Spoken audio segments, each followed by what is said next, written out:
सतगुरु दे चरनां दे नाल अति प्रेम प्यार करन वाले नाम दे ऋषियो,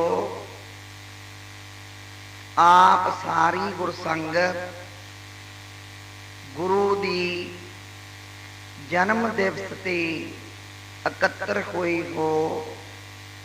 आपां 300 सालां दे सवरत संबंध विच इकत्तर होई गुरसंगत जी सतगुरु दा ध्यान करके प्रेम सहित आखो श्री वाहिगुरु जी का खालसा श्री वाहिगुरु जी की फतेह।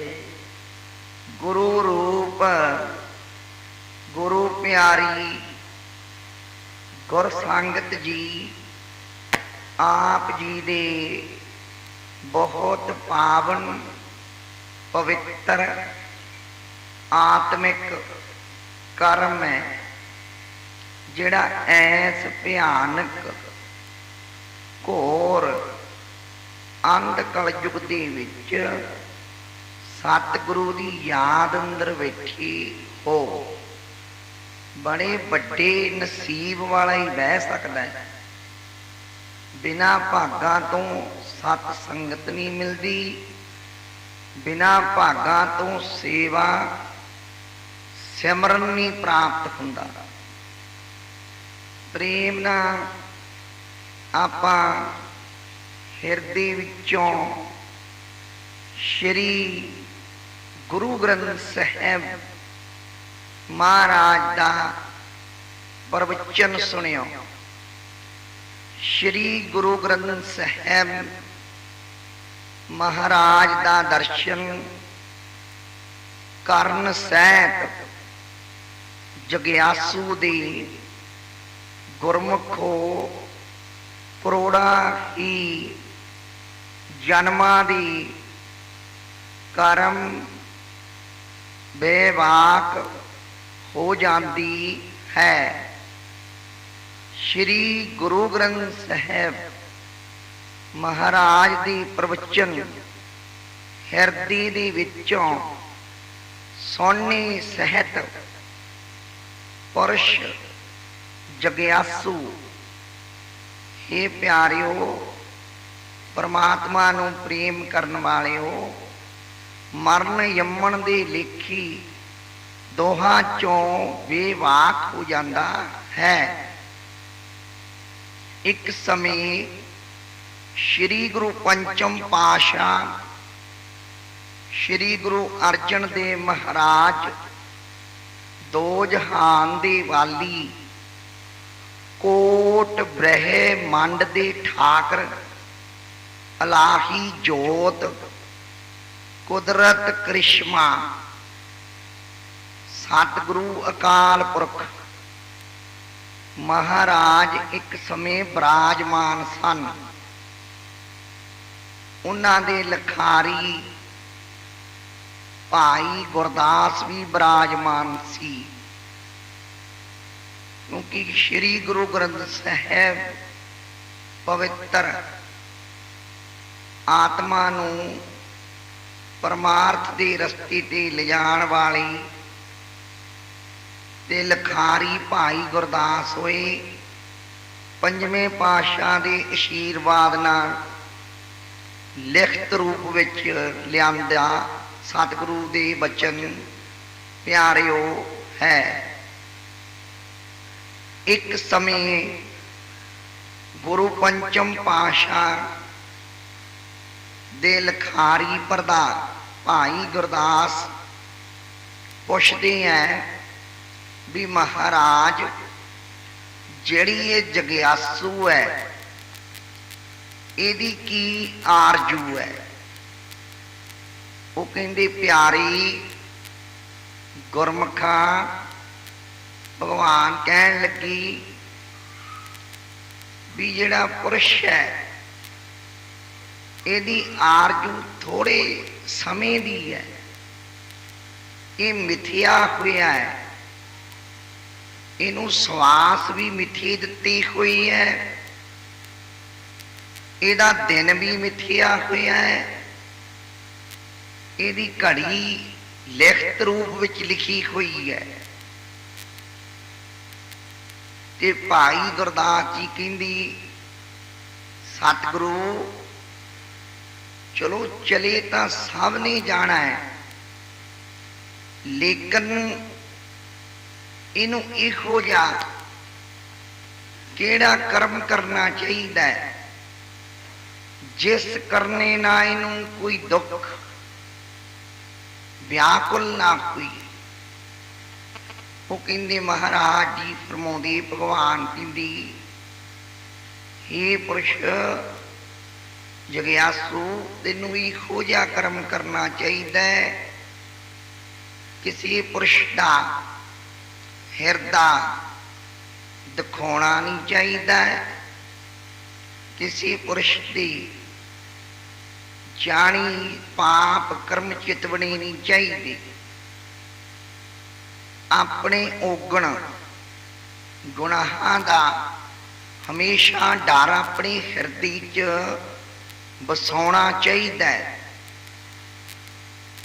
ਤੇ ਹਮੇਸ਼ ਇਸ ਸੰਸਾਰ ਫਾਨੀ ਦੇ ਵਿੱਚੋਂ ਜਾਣ ਦਾ ਚੇਤਾ ਰੱਖਣਾ ਚਾਹੀਦਾ ਹੈ ਤੇ ਪਾਪਾਂ ਦੀ ਪੰਡ ਆਪਣੇ ਸਿਰ ਤੇ ਬੰਨ੍ਹ ਕੇ ਨਾ ਲਿਜਾਇਆ ਕਰੋ। ਤੇ ਜਨਮ ਮਰਨ ਨਹੀਂ ਕੱਟੀ ਜਾਂਦੀ, 84 ਲੱਖ ਜੂਨੀ ਹੈ। 84 ਲੱਖ ਜੂਨੀ ਦਾ ਬਾਦਸ਼ਾਹ ਹੈ ਮਾਨਸ ਜਨਮ। ਬੜਾ ਹੀ ਵੱਡੇ ਨਸੀਬ ਵਾਲਾ ਮੁਕੱਦਰ ਹੁੰਦਾ ਹੈ। ਮੁਕੱਦਰ ਤਾਂ 84 ਲੱਖ ਜੂਨੀ ਦੇ ਵੀ ਲਿਖੇ ਹੈ, ਲੇਕਿਨ ਮਾਨੁੱਖ ਦੇ ਮੁਕੱਦਰ ਦਾ 40 ਪ੍ਰਮਾਤਮਾ ਨੂੰ ਪਾ ਸਕਦਾ ਹੈ। ਗੁਰੂ ਦੀ ਦ੍ਰਿਸ਼ਟੀ, ਗੁਰੂ ਦਾ ਸਿਮਰਨ ਦੇ ਰਾਹੀਂ।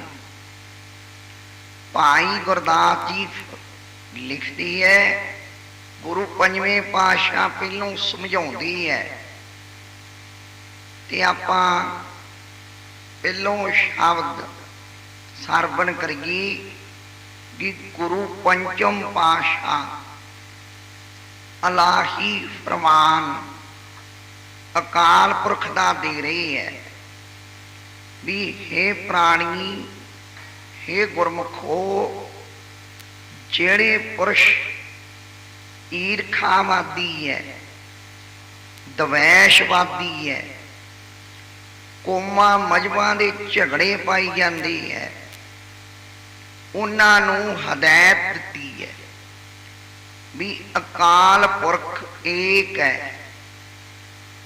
ਉਹ ਕਹਿੰਦੀ ਦੁਨੀਆ ਅਨੇਕ ਹੋ ਸਕਦੀ ਹੈ, ਲੇਕਿਨ ਭਗਵਾਨ ਏਕ ਹੈ, ਉਹ ਦੋ ਨਹੀਂ ਹੋ ਸਕਦਾ।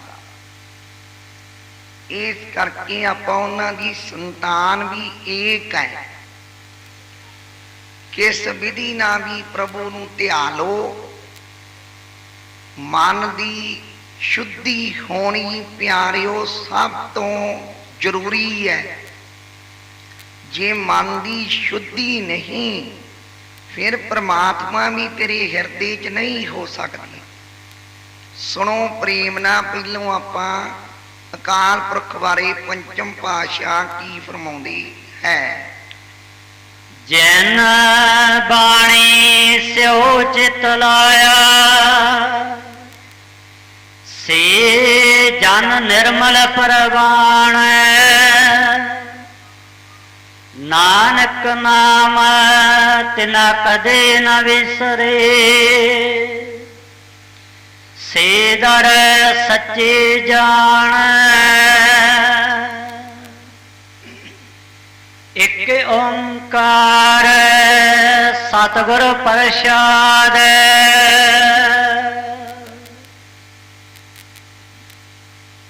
ਮਹਾਰਾਜ ਜੀ ਫਰਮਾਉਂਦੇ ਹੈ ਵੀ ਹੇ ਪਿਆਰਿਓ, ਇੱਕ ਓੰਕਾਰ ਵੀ ਇੱਕ ਅਕਾਲ ਪੁਰਖ ਹੈ, ਜਿਨ੍ਹਾਂ ਨੇ ਸਾਜਨਾ ਕਰੀ ਬਰਮਾ, ਵਿਸ਼ਨੂੰ, ਸ਼ੰਕਰ, ਇਹ ਤਿੰਨ ਸਾਜੇ ਪਹਿਲੋਂ।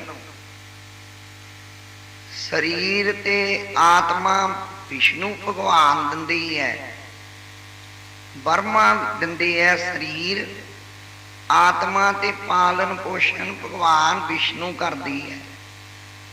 ਜਿਹੜਾ ਅੰਤ ਸਮਾਂ ਹੈ ਇਹ ਸ਼ੰਕਰ ਭਗਵਾਨ ਕਰਦੀ ਹੈ। ਇਹਨਾਂ ਦੀ ਡਿਊਟੀ ਲੱਗੀ ਹੋਈ ਹੈ ਅਕਾਲ ਪੁਰਖ ਦੇ ਦਰ ਤੋਂ।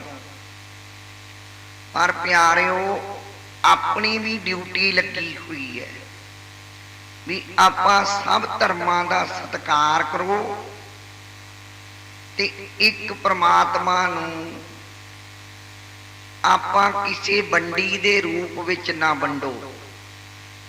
ਜਿਹੜੇ ਭਗਵਾਨ ਹੈ, ਈਸ਼ਵਰ ਵਾ, ਉਹ ਕਿਸੇ ਦਾ ਇੱਕ ਦਾ ਨਹੀਂ, ਉਹ ਸਾਰੇ ਵਿਸ਼ਵ ਦਾ ਹੈ। ਉਹਨੂੰ ਮੰਨਣ ਦੇ ਢੰਗ ਰਸਤੇ ਹੋ ਸਕਦੇ ਆ ਵੱਖੋ ਵੱਖਰੇ, ਲੇਕਿਨ ਜਿਹੜੀ ਮੰਜ਼ਿਲ ਹੈ ਜਾਂ ਆਪਣਾ ਸਤਿਗੁਰੂ ਹੈ, ਉਹ ਆਪਣਾ ਸਭ ਦਾ ਏਕ ਮਾਲਕ ਹੈ।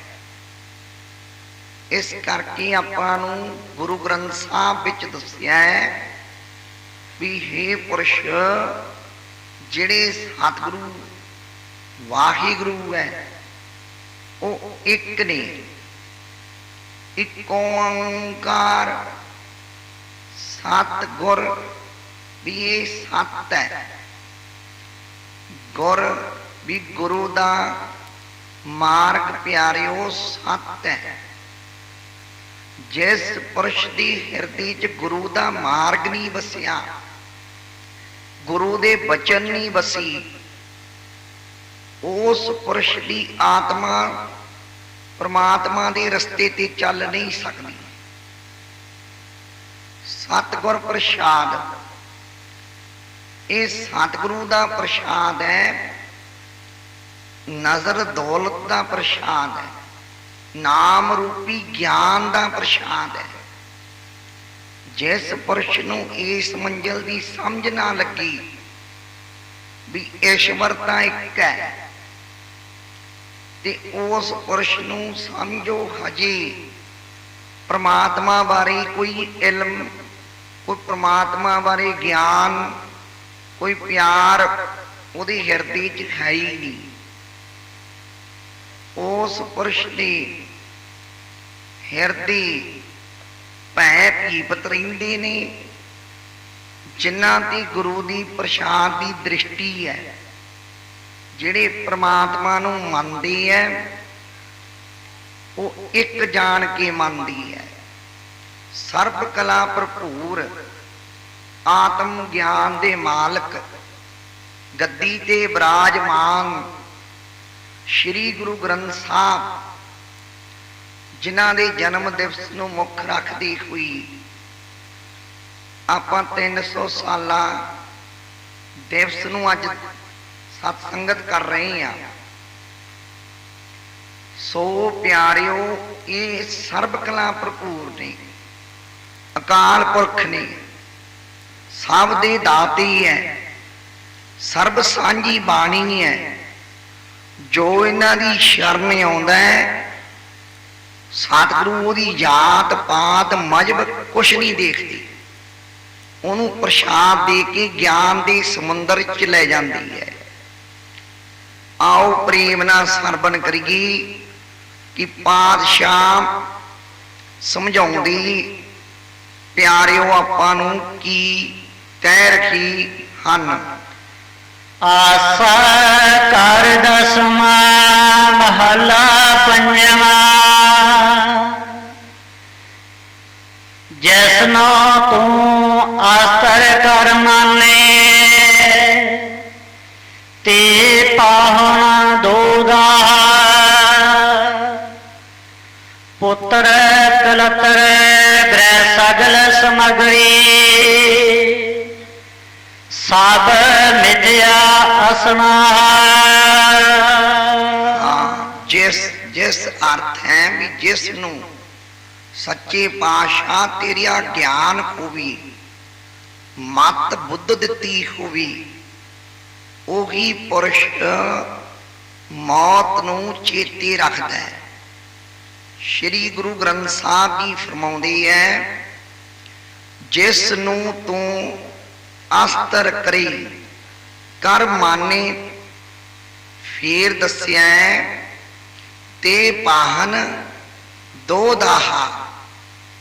इहदा अर्थ बनिया प्यारिओ बचन दस्से ने महाराज ने, जिस नूं अस्थिर अर्थ है अटल मनना, जिहड़ी मौत है वो अटल है, उन्होंने कोई टाल ही नहीं सकता।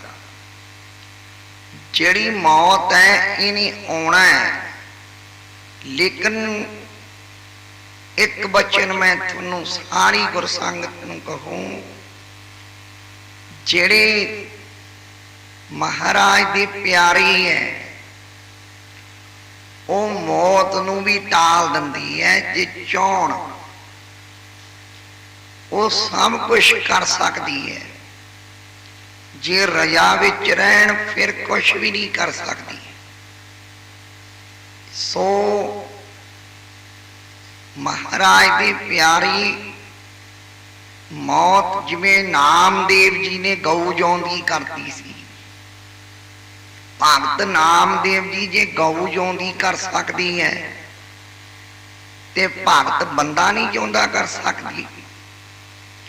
जिन्ने भी भगत हुए है वो मौत नूं पिछे मोड़ सकती है, लेकिन कुछ वक्त लई मोड़ सकती है।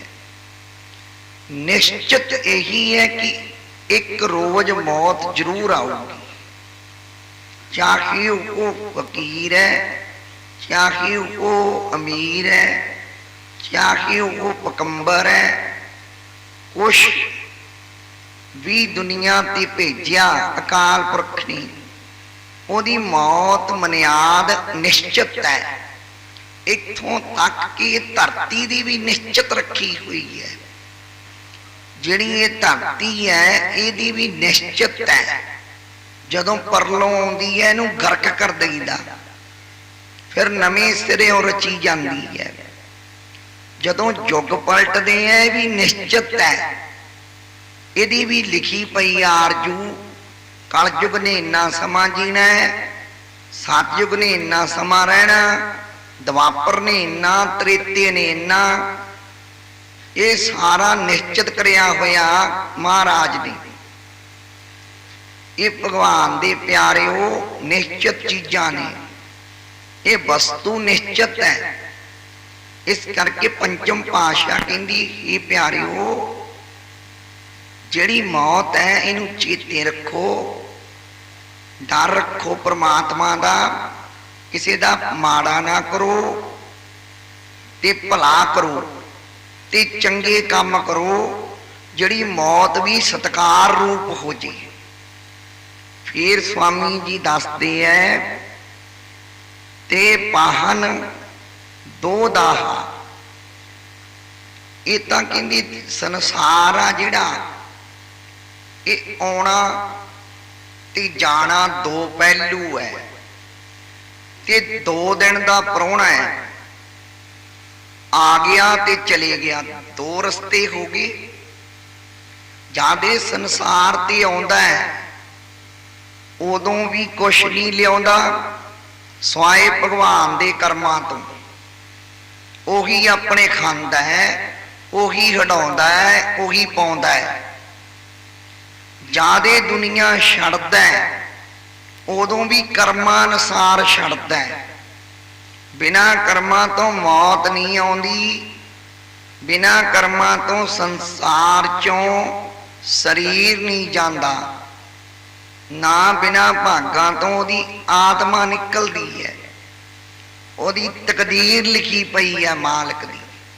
फिर समझाउंदे है सतगुरु, उत्तर कलत्तर ग्रह सगल समगरी।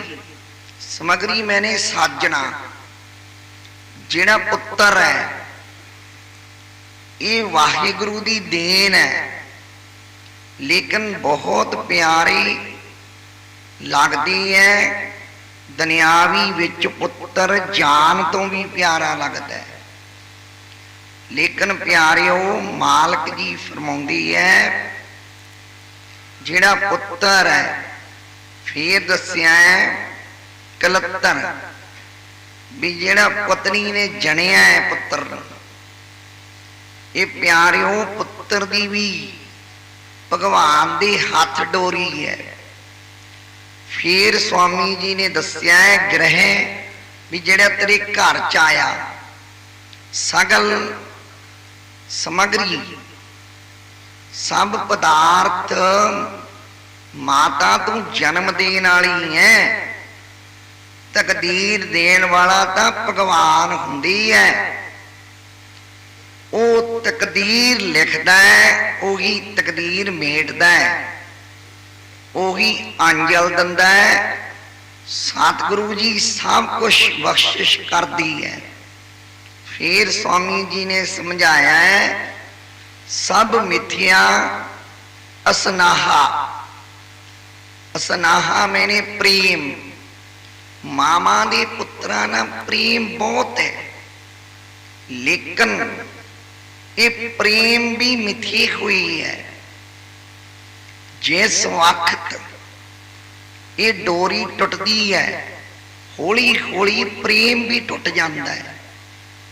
ਗੁਰ ਸੰਗਤ ਜੀ ਜੇ ਪੁੱਤਰ ਚਲੇ ਜਾਏ, ਉਹਦਾ ਪ੍ਰੇਮ ਵੀ ਕਿਸੇ ਵਕਤ ਨੂੰ ਹੌਲੀ ਹੌਲੀ ਵਕਤ ਪੈਣ ਨਾਲ ਘਟ ਜਾਂਦਾ ਹੈ। ਜੇ ਮਾਤਾ ਚਲੀ ਜਾਏ ਤਾਂ ਵੀ ਘਟ ਜਾਂਦਾ ਹੈ। ਗੁਰ ਸੰਗਤ ਜੀ ਇਹ ਦੁਨਿਆਵੀ ਜਿਹੜੇ ਰਿਸ਼ਤੇ ਹੈ, ਇਹ ਪ੍ਰੇਮ ਜਾਣੀ ਫਾਨੀ ਪ੍ਰੇਮ ਦੇ ਰਚੀ ਹੋਈ ਹੈ। ਬੇਨਤੀ ਕਰਾਂ ਮੈਂ ਵੀ ਤੁਸੀਂ ਜੇ ਪ੍ਰੇਮ ਕਰਨਾ ਤਾਂ ਸੱਚੇ ਸਤਿਗੁਰ ਨਾਲ ਕਰਿਆ ਕਰੋ, ਜਿਹੜਾ ਤੁਹਾਡੇ ਇਸ ਲੋਕ ਵਿੱਚ ਵੀ ਸਹਾਇਤਾ ਕਰੂ। ਜਦ ਤੁਸੀਂ ਦੁਨੀਆ ਛੱਡੀ, ਤੁਹਾਡੀ ਦਰਗਾਹ ਵਿੱਚ ਵੀ ਸਹਾਇਤਾ ਕਰੂ ਸਤਿਗੁਰੂ। ਐਸੀ ਭਗਵਾਨ ਫਰਮਾ ਰੱਖੀ ਹਨ।